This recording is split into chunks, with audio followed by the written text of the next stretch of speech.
Siwach sir आपसे करता हूं, और पहला सवाल यही है कि 12 बजे डीजीएमओ लेवल की बातचीत, तो मुझे लगता है कि शायद पहली बातचीत तो यही हो जाएगी कि भाई जब 5 बजे से सीज फायर लागू होगा, ये तय हो गया था, तो तुमने ये अपना असल कैरेक्टर दिखाया क्यों? यही करना है तो बता दो, फिर सीज फायर साइड में रख देते हैं।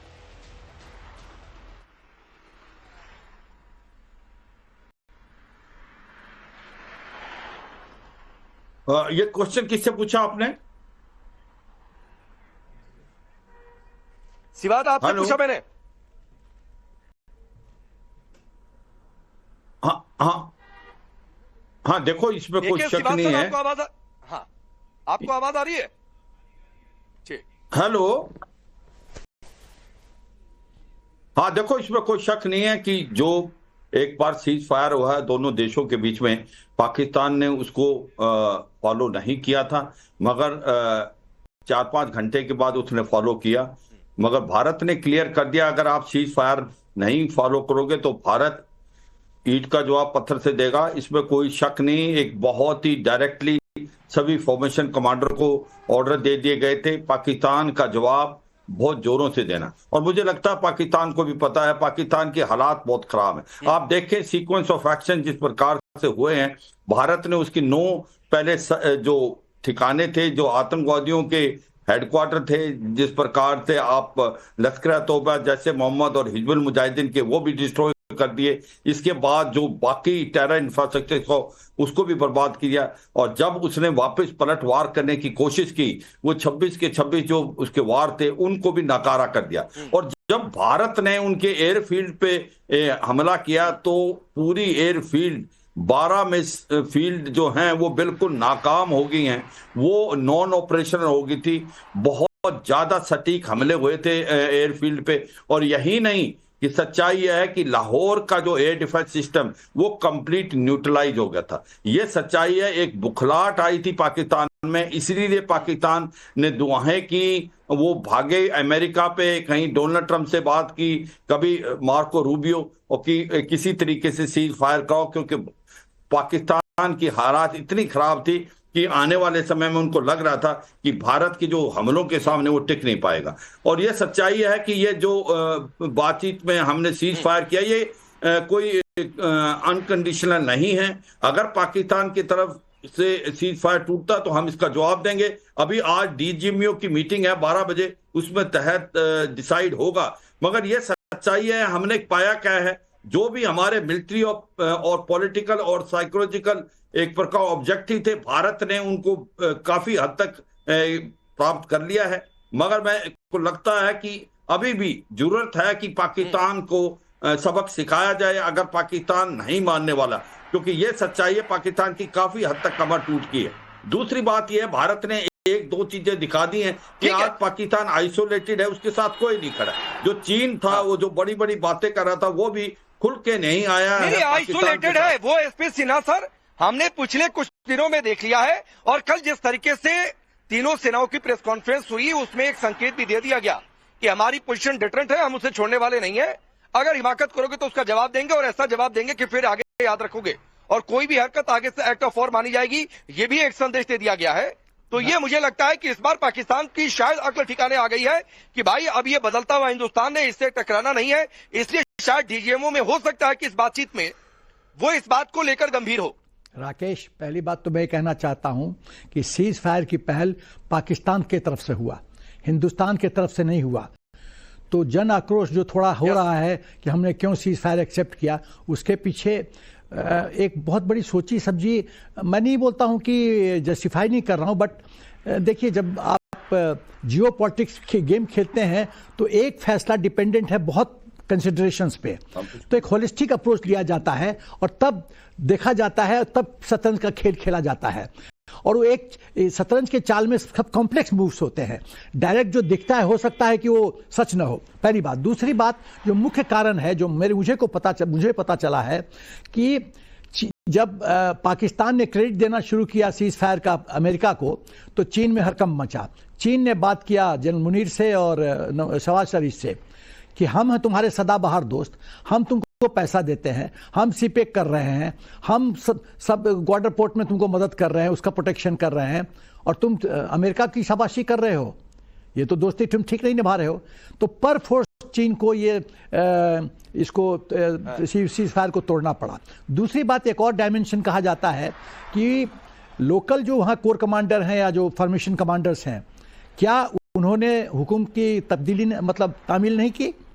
क्या वो अपनी मनमानी किए हैं? ये दो एंगल हो सकता है। लेकिन मैं कहता हूं कि जो भी एंगल हो, सवाल है कि सीज फायर टूटा, और सीज फायर टूटा तो ये हमारे हित में हुआ, हमारे हित में हुआ। हमने, हमारी तो छवि और बढ़ी है। हमने तो कह दिया कि सीज फायर को मान लिया नहीं चाहते हुए भी, लेकिन आपने तोड़ा तो बॉल आपके कोर्ट में है, अब आपको सफर करना पड़ेगा। और जो कल रात की खबर जो आ रही है कि सरगोदा के बगल में जो न्यूक्लियर फैसिलिटी है, उसका जो हिल्स के बॉटम पे जो न्यूक्लियर फैसिलिटी का स्टोरेज हाउस है, उस पर अटैक हुआ है और काफ़ी डैमेज हुआ है, और कहा जा रहा है कि रेडिएशन भी लीक हो रहा है। तो आप देखिए, जो देश इतना पागल है, बेवकूफ़ है कि वो सेल्फ गोल करना चाहता है। नहीं तो एसपी सर, जो आप ये बात कह रहे हैं, आप ये जो बात कर रहे हैं, मुझे लगता है कि शायद जो चर्चाएं चल रही हैं किरना हिल्स को लेकर या सरगोदा में जो भी आप बातें कह रहे हैं, मैं उसके आधार पर मानूं, क्या शायद इसीलिए पाकिस्तान घुटने पर आ गया कि भाई देखो, हम तो न्यूक्लियर एटम चिल्ला रहे थे, ये कहीं पता चला हमारा अड्डा ही तबाह कर दें। देखिए, तो कर तो पाएंगे कुछ नहीं, हमारे शहर अलग तबाह होंगे। शायद इसीलिए वो समझा कि भाई ये गीदड़ भपकी देने की जगह नहीं है, तो देना। राकेश, दो बातें हैं। Intelligent enemy is better than a बेवकूफ एनिमी। पाकिस्तान एक बेवकूफ नहीं है, उसका हित कहाँ है उसको समझ में नहीं आता है, बुद्धू है। वो सेल्फ गोल करने में एक्सपर्ट है। वो दो ही चीज में मास्टर है, आतंकवाद में और प्रोपेगेंडा में। तीसरा चीज उसको नहीं आता है, कुछ भी नहीं आता है। और आप लड़ाई भी लड़ रहे हो तो बुद्धिमानी का परिचय दो ना, एक अच्छा मूव खेलो। तुम तो सेल्फ डिस्ट्रक्ट मोड में आ रहे हो, खुद को खुद बर्बाद करने के मोड में आ रहे हो, तो तुमको अल्लाह भी नहीं बचा सकता, पहली बात। दूसरी बात जो मैं कहना चाहता हूं कि पाकिस्तान चाह के भी क्या हमसे लड़ सकता है? आर्मी डिवाइडेड है, पैसा है नहीं। अभी $1 बिलियन जो मिला है, और एक एडिशन कुछ 1.3 डिफरेंट हेड में मिला है, टोटल 2.3। भाई अभी तक का जो खर्चा हो गया है 22 अप्रैल के बाद, कहा जा रहा है कि $4 बिलियन खर्च हो गया है। तो 2.3 कितना दिन लास्ट करेगा? तुम्हारी आर्मी डिवाइडेड है, पैसा है नहीं, इक्विपमेंट है नहीं, एम्युनिशन है नहीं, 4 दिन से ज्यादा लास्ट नहीं कर सकते हो। कहां कैसे लड़ोगे? कितना दिन चलेगा वो तो छोड़ दीजिए सर छोड़ दीजिए, कितना दिन चलेगा? मैं कह रहा हूं मीरा जी, छोड़ दीजिए कितना दिन चलेगा। अभी तो जितना डैमेज हो गया, जितने उनके रडार खत्म हो गए हैं, जो उनका 9000 फीट के रनवे के बीच में बड़ा सा तालाब हमने बना दिया है, पहले तो उसको भरे जाकर, उसको वो भी इस 20,000 करोड़ में भर नहीं पाएंगे। जी राकेश जी, हम नवभारत के दर्शकों को मैं बहुत सटीक तरीके से 1 मिनट में पूरी डिटेल्स बता देती हूँ। हमारे लिए 10 मई 12 बजे, रात को 12 बजे से सुबह 4 बजे तक भारत के नागरिकों के लिए, भारत के लिए बहुत गर्व की बात हुई। क्योंकि 11 ऐसे प्रिसिशन अटैक्स हुए 11 इंपॉर्टेंट टारगेट्स पे, और डिटोनेशन हुआ। क्या हुआ?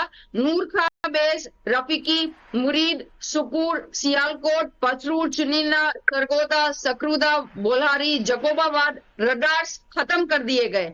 लेकिन इससे ज्यादा इंपॉर्टेंट क्या हुआ, क्यों पाकिस्तान मजबूर हो गया घुटनों पे आके सीज फायर की भीख मांगने के लिए? वो ये था 3 इंपॉर्टेंट वेज जो हमने रीराइट किए। हम कह सकते हैं we have rewritten the doctrine. वो क्या था? नूर खां जो रावलपिंडी की उनकी नर्व लाइन है, वहां पे अटैक। नंबर 2 सरगोदा, किराना हिल्स जो पाकिस्तान का न्यूक्लियर नर्व है, one of the important nuclear warheads का सेट्स वहां पे है। And third important thing, Jacobabad में छागाई हिल्स में 2 चीजें हैं जहां F-16 जो कि न्यूक्लियर वॉरहेड्स को कैरी करने की कैपेसिटी रखता है, और दूसरा जो हमारे दूसरी पाकिस्तान के न्यूक्लियर वॉरहेड्स है वहां का स्टोरेज। कल जब प्रेस ब्रीफिंग में इंडियन आर्म फोर्सेस ने बताया कि कैसे हमने वहां के जो केव्स, टनल्स है, जो आर्टिफिशियल केव्स जैसे बनाए जो टनल्स है, उसके मुंह पे, उसके जो ओपनिंग्स है वहां पे टारगेट किया है। और इस वजह से वहां क्या हुआ है, वहां पे इंपॉर्टेंट लीकेज हुए हैं, जिसको हम कह रहे हैं रिपोर्टेडली अ न्यूक्लियर लीकेज। क्यों? 2 कारण से। क्योंकि वहां पे कुछ टाइम बाद यूएस का न्यूक्लियर रेकी एयरक्राफ्ट दिखाई दिया। बहुत इंपॉर्टेंट है कि क्यों न्यूक्लियर एयरक्राफ्ट यूएस का दिखाई दिया, बिकॉज ऑफ दिस लीकेज विच जो हमने हिट किया है वहां पे, इस वजह से। नंबर 2, और एक कारण है क्यों पाकिस्तान ने भीख मांगी सीज फायर की एंड यूएस जो है वो मजबूर हुआ इंटरवेंशन के लिए। कारण ये है कि जो चगाई हिल्स है वहां पे यूएस के प्रोटेक्शन सिस्टम लगाए गए थे एंड भारत की ये कैपेबिलिटी है और भारत ने ये प्रूव किया कि इवन वो यूएस के जो प्रोटेक्शन सिस्टम है उसको न केवल पेनेट्रेट कर पाया, बल्कि जो हमारा टारगेट था उसको सही तरीके से वो स्ट्राइक कर पाया। और जब हमने कहा कि okay we will agree ceasefire, लेकिन हमारे टर्म्स पे, और हमारा टर्म क्या था कि सबको पता चल गया था, चाहे वो पाकिस्तान है, यूएस है या रशिया है, कि यदि अगर एक और गलती, तो हमें पता है कहाँ स्ट्राइक करना है, कहाँ को एलिमिनेट करना है, डिस्ट्रॉय करना है, और पाकिस्तान जो है हिस्ट्री के लिए एक केस स्टडी बन जाएगा। इट्स प्रिसाइज, इतना करेक्ट, इतना अच्छा नहीं, हमारा केस स्टडी तो अभी बन गया है मीरा जी, केस स्टडी तो अभी बन गया है मैडम। और जी, इसलिए जी, जी, केस जी। स्टडी बन गया है कर्नल सिंह कि भाई हम आपको पेनिट्रेट कर सकते हैं और जहां चाहे वहां पर पेनिट्रेट कर देंगे। तो आगे से दो बातें हैं, मैं चाहूंगा इस पर कर्नल सिंह आप अपनी बातें रखें कि एक तो यह है कि पाकिस्तान का कोई नेता मुंह उठाकर परमाणु चिल्लाने की जरूरत नहीं करेगा कि भाई देखो तुम्हारी सारी न्यूक्लियर फैसिलिटीज टारगेट पर है, जिस दिन चाहेंगे वहीं खत्म कर देंगे, तो आगे से फिर चिल्लाने लायक बचोगे नहीं। ये संकेत एक भारत ने दे दिया है कि इससे पीछे हटेंगे नहीं, जो सिंह सर और मीरा मैडम ने जो बातें कही उसके मुताबिक। तो पहली बात तो ये हो गई है। दूसरी बात ये हो गई है कि भाई देखो तुम्हारे डिफेंस सिस्टम हो या कुछ भी हो, एयर सुपेरिटी हमारे पास है और उसके बाद जमीन पर तुम टिक नहीं पाओगे, तो फिर लड़ोगे कैसे, ये आगे से सोच लो। नहीं, पहली बात कि हमने कोई फॉर्मल सीज फायर एग्रीमेंट तो नहीं साइन तो नहीं किया है ना। ठीक है, लोग ये टर्म यूज कर रहे हैं सीज फायर, लेकिन मैं देख रहा हूँ कि कई जगह पे उसको लोग पॉज भी कहना शुरू कर दिए हैं।